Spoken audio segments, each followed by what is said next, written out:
लघुपत्नक से मित्रता करने के बाद हिरण्यक उसके साथ उसके पुराने मित्र मंथर नामक कछुए के पास आ गया, क्योंकि जहाँ वो दोनों रह रहे थे, लघुपत्नक और हिरण्यक, कौवा और चूहा, वहाँ भोजन की पर्याप्त व्यवस्था उपलब्ध नहीं थी। इसलिए लघुपत्नक ने सुझाव दिया कि हमें यहाँ से चले जाना चाहिए। हिरण्यक कहता है कि जब तुम यहाँ से चले जाओगे तो मैं यहाँ पर क्या करूँगा, क्योंकि अब हम दोनों मित्र हो चुके हैं। तो ऐसा कहने के बाद में लघुपत्नक उसे भी अपने साथ मंथर नामक कछुए के पास, जो पुराना मित्र था, उसके पास ले आया। वहाँ पर मंथर ने अपने मित्र का और उसके मित्र का उचित अतिथि सत्कार किया।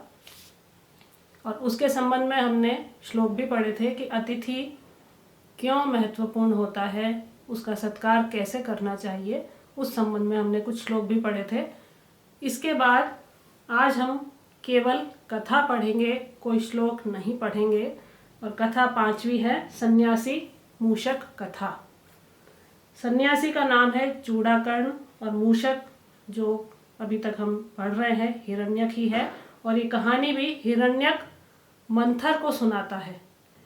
और कथा जो है वो इस प्रकार है कि चंपक नगर में सन्यासियों का एक मठ है या मठ था, जहाँ पर बहुत से सन्यासी रहते थे। उनमें एक चूड़ाकर्ण नाम का सन्यासी था। तो वो जब भिक्षा मांगता था, उसके बाद जो बचा हुआ अन्न होता था वो भिक्षा पात्र में रखकर और एक खूंटी पर वो टांग दिया करता था।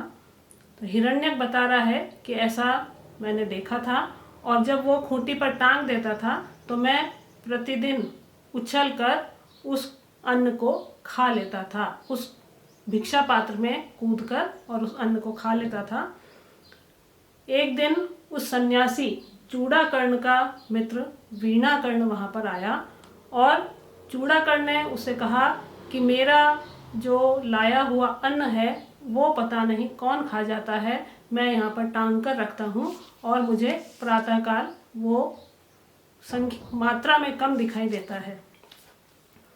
तो जब उसने ऐसी घटना बताई अपने मित्र वीणाकर्ण को, तो वीणाकर्ण ने कहा कि तुम यहाँ पर खूंटी पर टांगते हो।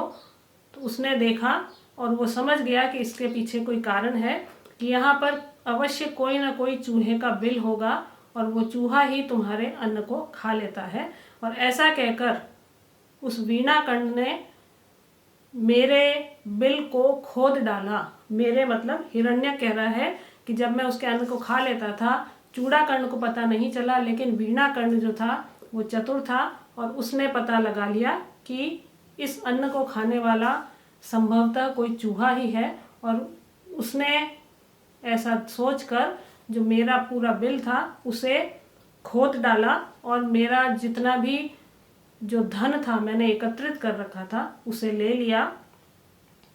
और उसके बाद में एकदम अशक्त और असहाय हो गया। तो इस कथा में धन की महत्ता को भी बताया गया है, जो हम श्लोकों के माध्यम से पढ़ेंगे।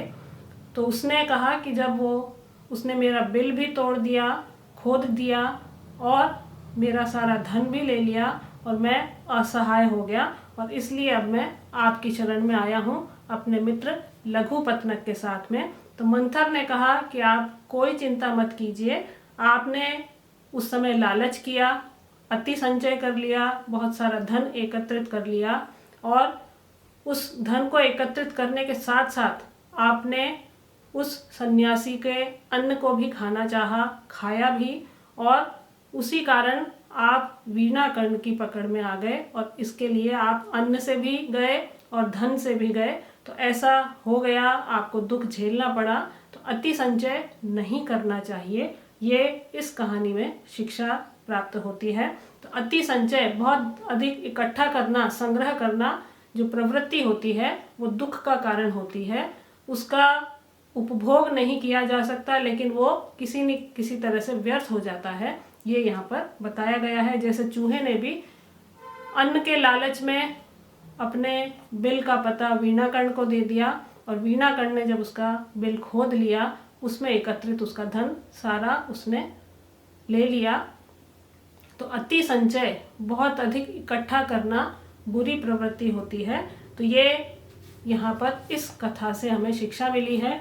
हिरण्यक ने स्वयं ही बता दिया कि मैंने एकत्रित किया था और मेरा धन चला गया। तो ये सन्यासी मूषक कथा में यही शिक्षा प्राप्त होती है कि धन या कोई भी वस्तु अधिक मात्रा में एकत्रित नहीं करनी चाहिए, वरना वो न तो उपभोग के कार्य आती है बल्कि उल्टा दुख ही प्रदान करती है।